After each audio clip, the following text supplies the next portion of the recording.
Happy New Year, everyone. I figured what better way to kick off the new year than to finish the X-Tinction Agenda, even. This is part 9, X Factor issue 62. And this is called Final Strike. And I love this cover, seeing Havok finally standing fully realized of who he is along his mutant brethren.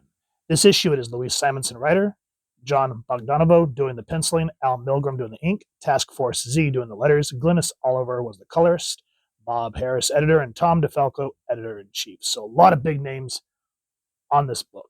One thing that I will say is, so at this time, Louise was writing X Factor and New Mutants.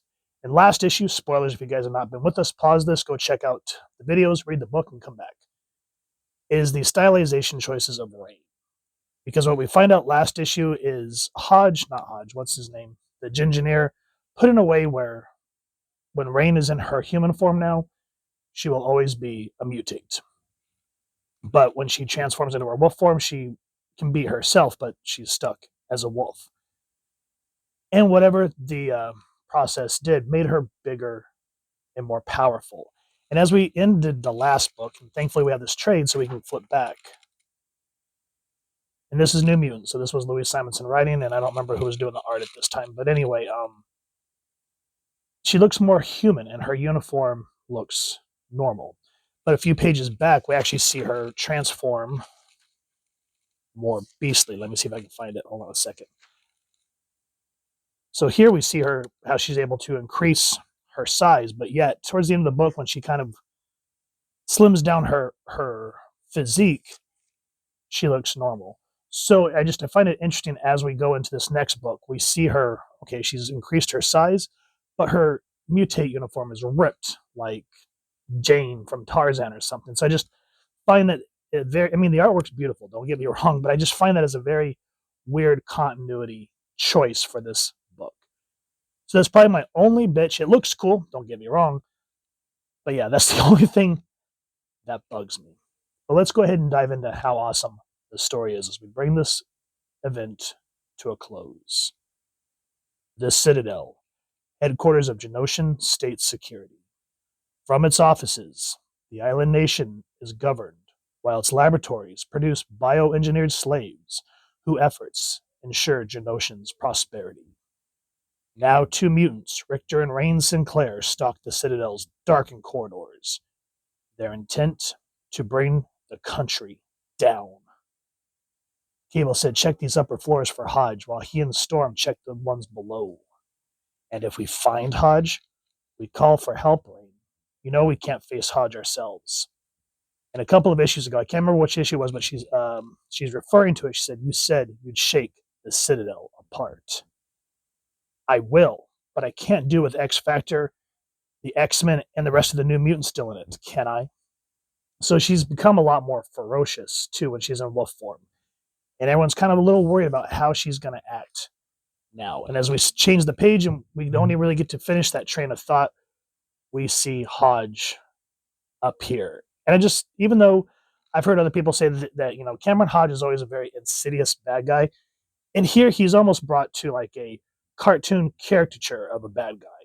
Because that's one thing about this book that I will say up front is it gets to be a little much. And I try to let that go, but there are certain parts where I'm just like, okay, can we kind of get this show on the road? And we'll get into that. Anyway, this is called Capital Punishment. Well, 2 of the insects who destroyed my lab. And Rain just wants to go full on. She's just got that look in her face. And he's like, Rain, get back. You can't attack him single-handed. It's suicide. Cable, we've got a situation here. And so the book basically rips into action. Love how we see Rain transform, and she just basically towers over Rick. My God, what's happened to her? She's transformed into a powerhouse. My, what big claws you have, sweet Rain. The transmode process seems to have released all your inhibitions. And so at this point, it just kind of becomes a ticking clock of Storm and Cable trying to get to their rescue. Same with Warren, knowing that he's going to have to take on, Hodge. And while all this is happening, there's a moment where Scott says, Jean, when we approach Hodge, I want you to keep well back from him. Your TK shield may not stop him. And then Logan, you're not telling her anything she doesn't know, bub. One thing she'd listen to if she had the chance to finish that scum. And so even in the midst of Armageddon, these two are bitching over a woman. Oh my god. Anyway, says, back off, Logan. This is none of your business. We're teammates. That makes it my business. She's as much a fighter as you, and hold it. Logan's right. I'm not going to hold back when my actions can make a difference any more than you would. And I'm perfectly able to speak for myself and make my own choices. Is that understood? So I think this is coming from, of course, the old adage of these two fighting over her, which happened in the early Claremont days until Jean died during the Dark Phoenix saga. And then, of course, Scott being overprotective after, of course, her dying and her coming back. And for the longest time, I had a hard time liking Scott because if you go back and read X Factor #1, when he sees Jean's allegedly back, he just straight up abandons Madeline and Nathan, which, of course, is Cable. And for the longest time, I had a hard time coming to terms with that. And still do to a degree these days because they did poor Maddie wrong. But anyway, letting all that aside, Storm's trying her best while all this squabbling's happening. She is getting ripped to shreds, and Hodge has basically put her into a corner where she can't fly or do any type of maneuvering. He's phased into the vent behind me. I have even less room here. Poor Storm. I mean, what happened to Rain was horrible, but poor Storm, was really put through the ringer in this book, from having to make the harrowing choice at the beginning of the X-Tinction Agenda, leading what remaining New Mutants were on the surface at Xavier's mansion that caused them all to get captured, and she was in kid form at that time, and it just shows the type of character that she is. And still, we just see the, what do you call it, the intensity of Hodge, how even Warren, with Apocalypse's transmutations on him, is having one hell of a time trying to bring him down. And from what I understand, during the, what was that called? Inferno, I still haven't read all of Inferno, we will eventually go over, but Hodge apparently made a deal with the devil so he can't die. And even though the X-Men are doing everything they can to try to slice off any of these technologies that may make him phase, etc., so forth, he's like, no worries, I have other weapons, a polymer compound I designed, Warren, at a molecular adhesive. And so Warren can't even use his metal wings to get away from it. And now I will use my saw blade to slice off your head as you once used your wings to slice off mine. Speaking of, I know Cameron Hodge died, essentially. When was that? Because I remember he was leading the right during Fall of the Mutants, I think it was. So when did all this happen? If you guys can kind of clue me in, because I'm trying to put all this back into chronological order, as much for myself as for you guys that may be new X-Men readers and are kind of a little confused as I've been, because that's one thing about comics when they've been around for years and years, is trying to put everything canonically, like what book did this happen in? Da, da, da, da, da. And so that's part of what I'm trying to do by going through these events like this, to try to put things in order so that we can appreciate the overall X-Men mythos. So if we remember, Hodge basically beat the crap out of Beast and a lot of the other X-Men. And so it relies on Beast, who's not really looking that great, to try and save them. And he goes, first order of business is to get to the main corridor. Mutates, Genosha's bioengineered slaves. They belong to the enemy, but utter obedience has been programmed into their minds. And they just might be the answer to my prayers. Mutates, please, I need your help. They're just staring at me. Not enough authority. Too tentative. Let's try again. All right, you Gene Joe bums, get over here. I have a job for you, and I expect you to put your backs into it. Now, one thing that's kind of a loose plot thread, and I'll talk about it more later if I remember, is at the beginning of, not even at the beginning of the X-Tinction Agenda, well, kind of. We find out that there's certain mutates, like during the prelude when Rogue and Wolverine end up in the mutates camp. Well, it's not the camp, it's the train. And a lot of the mutates are saying, hey, because they're dressed up as magistrates. And they say, hey, boss, this is our train. And they realize that the programming may have not gone all the way through. And then it happens earlier on here where Jubilee actually finds a mutate who wants to try and be something more than what he is, and actually lies to Hodge. I think it's to Hodge. But after that, we don't really see anything else that I remember. If I may be missing, let me know. But yeah, I just kind of wish that would have been more of a plot point, just like a revolution of the mutates. But that's neither here nor there. So while this is happening, of course, the battle ensues. Havok finally ready to take on Hodge because Hodge framed him for the murder of Wipeout. And it's just one hell of a battle. I mean, Wolverine gets impaled in the back, and that still makes my back scream in pain. Beast meets up with Jubilee and all the rest. He's like, Beast, are we glad to see you? Oh, gross, you really are a mess. You don't look so good yourselves. And I love that even though Sam got impelled by spikes from Hodge, he goes, we're well enough to deal with Hodge, Mr. McCoy. Like heck you are. Syke said to get you all out of danger, and that's exactly what I'm going to do.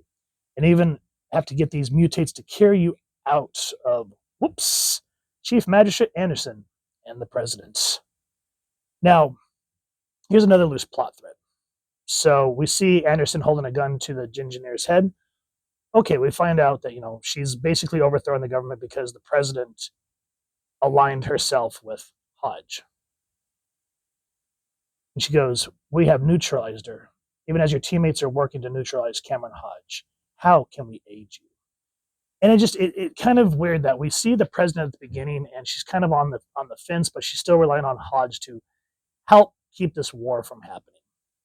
But she doesn't have a whole lot of character development through this whole story. Like we see her sort of at the beginning, then she sort of disappears until we see Anderson with a gun to her head. So unless I'm missing something, that's another plot point that would have been interesting to see. Because you see that there's tension between her and the Gingineer, but it doesn't really go anywhere from what I recall.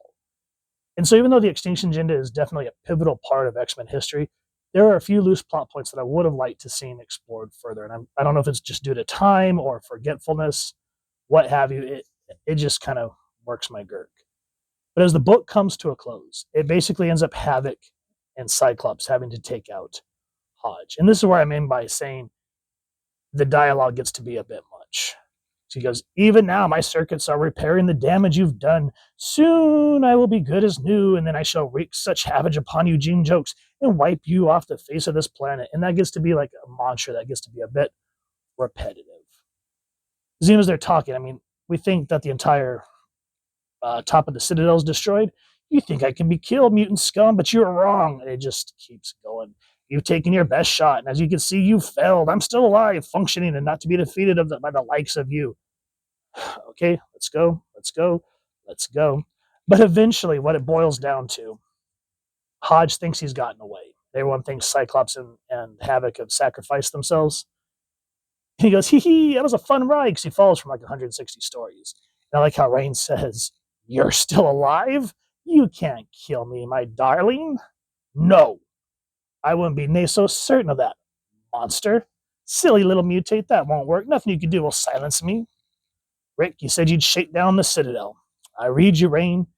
And Richter, showing how powerful this guy is, takes down the entire Citadel by himself. And then we get a government cover-up. And as everyone's leaving, Rain says that Havok first says he's going to stay. He goes, I'll be staying, Chief Magistrate, to make certain that the mutates are no longer exploited from within. I'm staying also. You, Rain, why? I'm a mutate now, Rick, and my place is here with these people. I need to help them and try to ensure that some good comes of the horror that was done to me and to those others. Boom, boom, you and Rick take Warlock's ashes and sprinkle them on Doug's grave for me. So it's a very bittersweet ending. But for those of you that may have maybe jumped into X Factor at issue 72 where the new team is introduced and we're thinking, why the hell is Rain and Havok on Genosha? This is how. And this is why for a majority of X Factors run, which speaking of, thank you both to our community members Sam Gerthy and Supertron for setting the record straight. Because I said it during this thing. I said, when the hell did Rain be able to transform back to human? Because we noticed through most of Peter David and I think Scott Liddell's run on X Factor. Yeah, X Factor. I had to stop and think. I was like, wait, what book? She's in wolf form. And for the longest time, I didn't understand why. Now I do. And it's X Factor issue 100, where she finally finds a way to revert back to her human form. Because going back when Peter David does his second series and whatnot, she's human again. And when you read the spectacular X-Force run by Craig Kyle and Oh, I can't remember the guy's name. But it's where Wolverine's leading him as a Black Ops and Reign's part of it. She's human again. That always threw me off. There was this disconnect, and that's why. So we will eventually go over X Factor 100. I have it somewhere. So going back to talking about the mutates and them kind of fighting against their programming, it would have been interesting, especially the ones that Beast asks to help. It just would have been interesting to throw some dialogue and say, we want something like mutant. We want to be more than our programming, or something to show that rather than Beast having to use slurs at them when he says please help, it would have been interesting to have like just a couple of panels where they come up and start saying something like we can't because you are what do you call it? You're not a slave, a captor of the Genosian government. But then he convinced them, kind of like how Jubilee and Rick and Boom Boom did with the other mutate, and he actually helps them out and says, I need to flee from you because I don't know if I'll be able to lie for you guys, which he does. And that just would have been interesting to kind of bring that full circle to show that the mutates have some hope with what Reign is hoping to do here. And as the book comes to a close, we see them sprinkle Warlock's ashes on Doug's grave, and it says, beneath the azure sky, the mound of ashes seems to flash an answer. Is it merely the sunlight glinting on metallic dust, or the promise of something more?